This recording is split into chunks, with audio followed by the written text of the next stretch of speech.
आगे देखो बेटा, हम पढ़ रहे थे डायमेंशंस पढ़ रहे थे, और जैसे ही हम डायमेंशंस पढ़ रहे थे तो सबसे पहले हमने डायमेंशन में पढ़ा था कि भाई हमने क्या किया था कि भाई check the correctness of the given relation.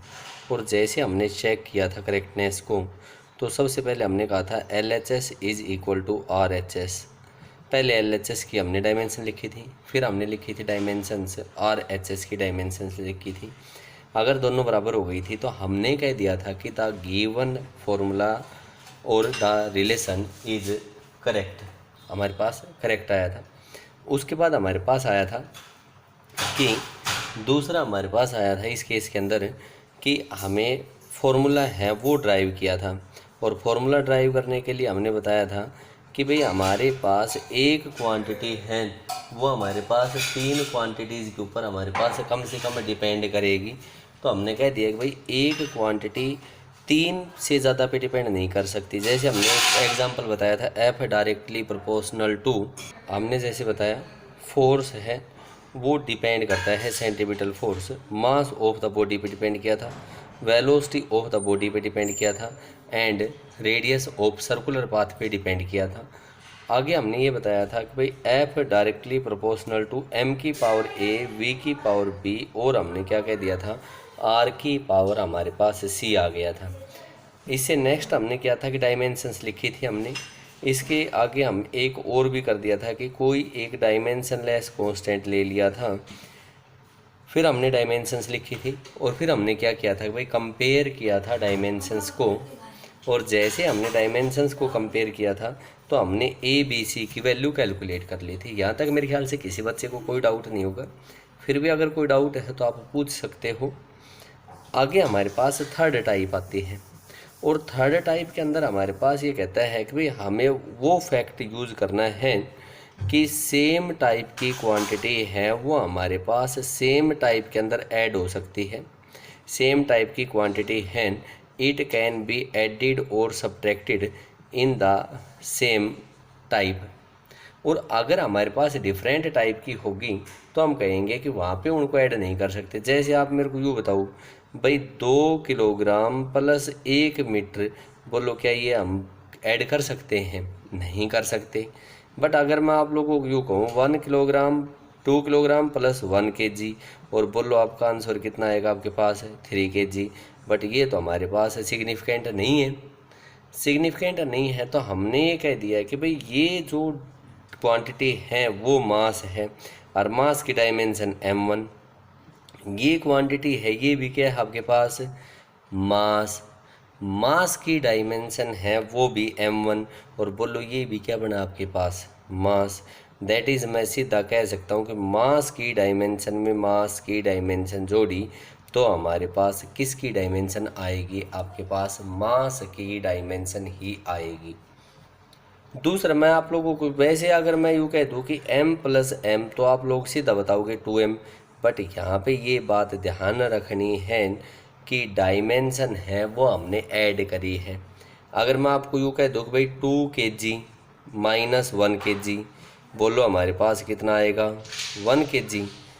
ये 2 kg ये मास है, मास की डायमेंशन m1 माइनस मास की डायमेंशन m1, और बोलो राइट साइड में भी हमारे पास मास आया या नहीं, और इस मास की डायमेंशन में कितनी आएगी आपके पास m1 आएगी।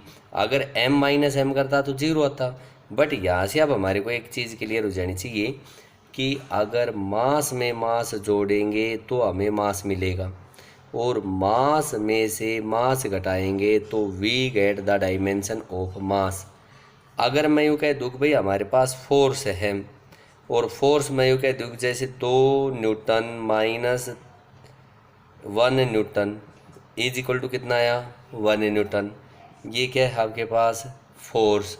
और जब ये हमारे पास फोर्स है तो फोर्स की डायमेंशन हमने बताई थी m1L1T-2 minus m1L1T-2, and this is equal to m1L1T-2।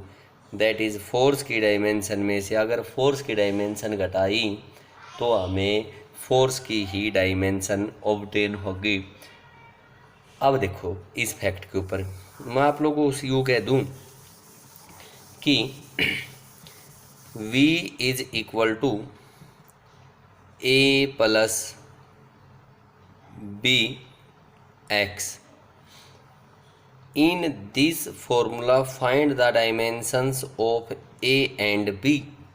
a की डायमेंशन कैलकुलेट करनी है एंड b की डायमेंशंस है वो कैलकुलेट करनी है। वेयर गिवन हो गई v है वो हमारे पास वेलोसिटी होगी and x is the distance.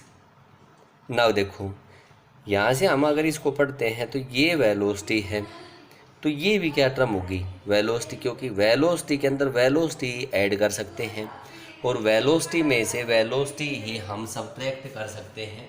उसके बाद हमने कह दिया कि ये वेलोसिटी थी तो वेलोसिटी में वेलोसिटी ऐड कर सकते हैं और वेलोसिटी सब्ट्रैक्ट कर सकते हैं। इसका मतलब ये हो गया ये टर्म वेलोसिटी और ये टर्म भी क्या है आपके पास वेलोसिटी। और a इज इक्वल टू बोलो v लिख सकते हैं या नहीं, v क्या है आपके पास वेलोसिटी। और वेलोसिटी की डायमेंशन बताओ m1 m0 l1 t-1। तो हमने कह दिया कि m0 l1 t-1 dimension velocity का ही l1 t-1 एक डायमेंशन आ गई। bx है ये भी क्या होना चाहिए आपके पास वेलोसिटी। और मैं यहाँ से अगर आपसे बात करूँ तो b is equal to v upon x। v velocity, velocity की dimension l1 t-1 upon x distance और डिस्टेंस की डायमेंशन l1। नीचे से ऊपर लेके आऊँ l1 t-1 l-1 L1 से L1 कैंसिल आउट हो गया। बोलो कितना है आपके पास t-1 के बराबर है। a की डायमेंशन तो आई L1 t-1 और b की डायमेंशन कितनी आ गई आपके पास t-1। किसी को कोई डाउट, किसी को भी कोई डाउट हो तो पूछ सकता है। तो ये तो हमने बताया है कि भाई इस क्वेश्चन के अंदर डायमेंशंस है वो हमने कैलकुलेट करी है। उसके बाद अगर मैं आपसे बात करूं कि एक आपने 10th क्लास में एक रिफ्रैक्टिव इंडेक्स के बारे में पढ़ा होगा। रिफ्रैक्टिव इंडेक्स जहाँ पे आपने लेंसेज पढ़ा था तो वहाँ पे पढ़ा था आपने रिफ्रैक्टिव इंडेक्स पढ़ा था। तो रिफ्रैक्टिव इंडेक्स है इसको इस सिंबल से रिप्रेजेंट किया होगा और यहाँ पे इसको बोलते हैं म्यू बोलते हैं, या कई बार क्या करते हैं कि हम इसको n से भी रिप्रेजेंट कर देते हैं कि this is known as refractive index. तो यहाँ पे एक रिलेशन दे रखा है कि in the given relation mu is equal to a plus B upon lambda का स्क्वायर। ये कोसिस फॉर्मूला बोला जाता है, +2 में आता है, इसका यूज़ ऑप्टिक्स में आएगा। बट यहाँ पे ये कहता है कि इस रिलेशन के अंदर हमें डायमेंशंस हैं वो कैलकुलेट करनी है a एंड b की, जहाँ पे म्यू बताया है this is the refractive index and lambda is the wavelength of the wave. Lambda है वो हमारे पास वेव लेंथ है, म्यू है वो हमने बताया कि भाई this is the refractive index. Then ये कहता है कि हमें कैलकुलेट करना है dimension of A and B. Refractive index का आपको ध्यान होगा कि रिफ्रैक्टिव इंडेक्स बताओ क्या होता है, रेशियो होता है velocity of light in air to the velocity of light in medium.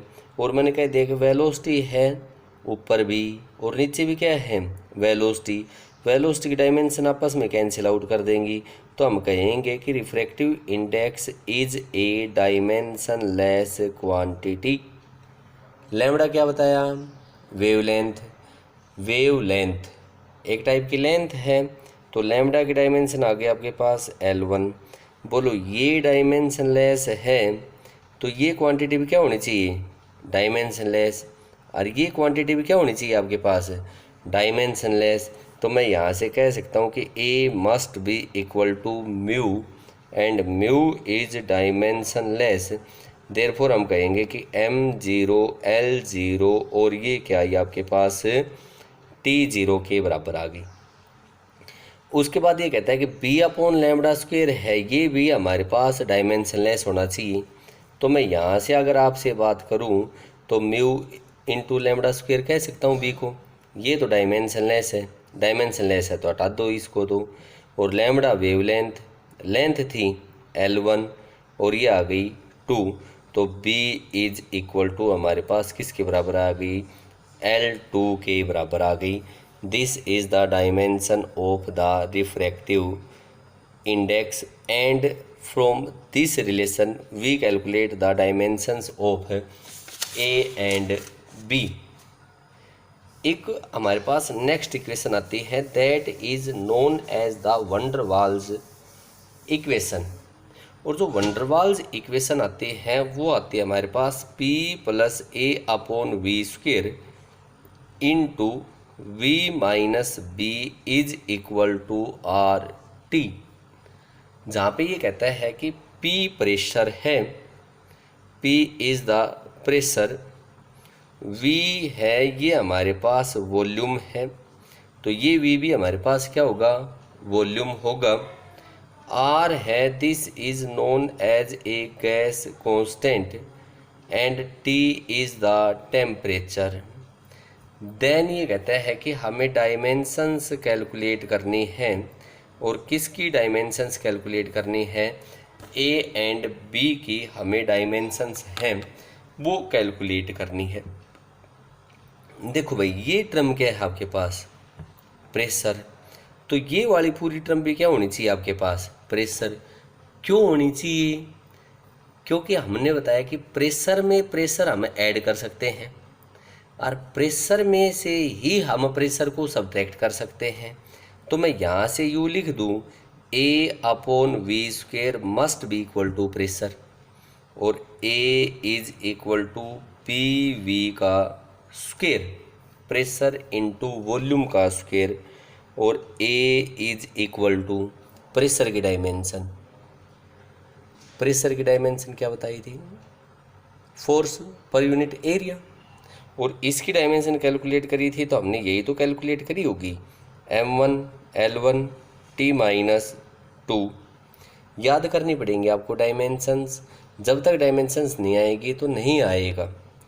Volume की डायमेंशन हमने कह दिया कि L3 और इसका 2, और ये आया हमारे पास A is equal to M1 L-1 T-2 L6, और जैसे इसको सोल्व करोगे तो ये आया M1 L-1 और 6 L5 और T-2 के बराबर आया।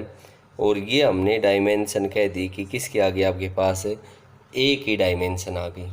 दूसरे B के, बोलो ये क्या टर्म बताई, वॉल्यूम, और वॉल्यूम में से वॉल्यूम ही सब्ट्रैक्ट हो सकता है और वॉल्यूम में वॉल्यूम ही ऐड हो सकता है। तो मैंने कह दिया कि B must be equal to volume, volume की डायमेंशन हमने बताई L3, तो A की डायमेंशन आई, B की डायमेंशन आई, ठीक है, आपने बोला ठीक, मैंने बोला ठीक, तो B की डायमेंशन आ गई और A की डायमेंशन आ गई। उसके बाद इसी टाइप के क्वेश्चन के अंदर एक बात और भी पूछ सकता है कि भाई A अपॉन B निकालो, A अपॉन B निकालो। तो जैसे A अपॉन B निकालेंगे तो यहाँ पे हमने कह दिया M1 L5 T-2, और भाई B की डायमेंशन कितनी थी, L3। बोलो नीचे से ऊपर ले चलें, A upon B is equal to M1 L5 T-2 L-3, और ये आया A/B is equal to M1 L2 T-2, इनका रेशो हमारे पास इसके बराबर आ गया। A/B हमने कैलकुलेट कर दिया। आगे हमारे पास और क्वेश्चन आता है। नेक्स्ट क्वेश्चन हमारे पास ये कहता है कि भाई इस गिवन रिलेशन में, इस टाइप का क्वेश्चन आ जाए, in the given relation P is equal to a minus X square upon B T, then ये कहता है कि भाई find the dimensions of a and b। a की डायमेंशन कैलकुलेट करनी है एंड b की डायमेंशंस हैं वो हमें कैलकुलेट करनी है। जहाँ पे p कह दिया इसने पावर कह दिया, x इसने बताया है कि this is the distance and t is the time, t time है, p पावर है, x डिस्टेंस है।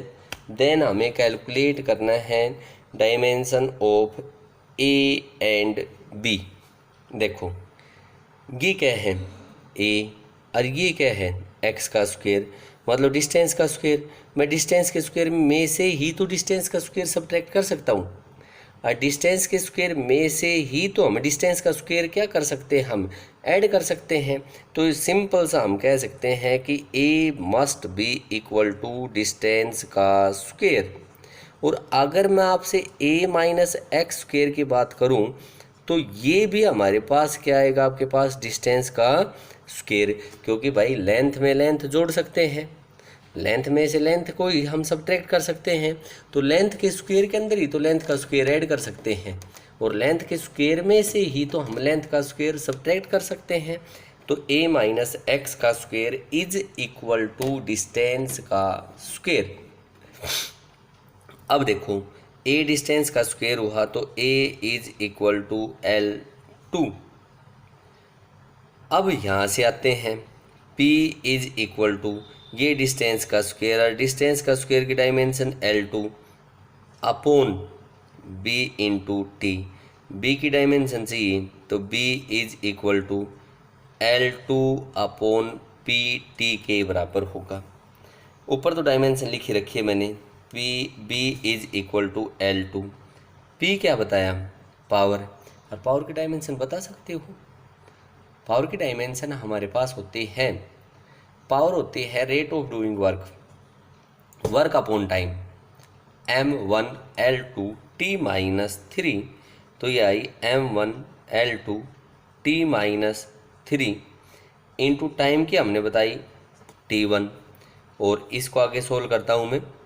तो ये आया हमारे पास b is equal to L2 upon m1 L2 t minus 2, नीचे से ऊपर ले आई, नीचे से ऊपर लेके आएंगे, और नीचे से ऊपर लेके आएंगे तो b is equal to L2 into m minus 1 L minus 2 और T2 ऐड कर लो, बेस सेम है तो पावर ऐड हो जाएंगी, और b की डायमेंशन आएगी m माइनस 1 T2 के बराबर आएगी।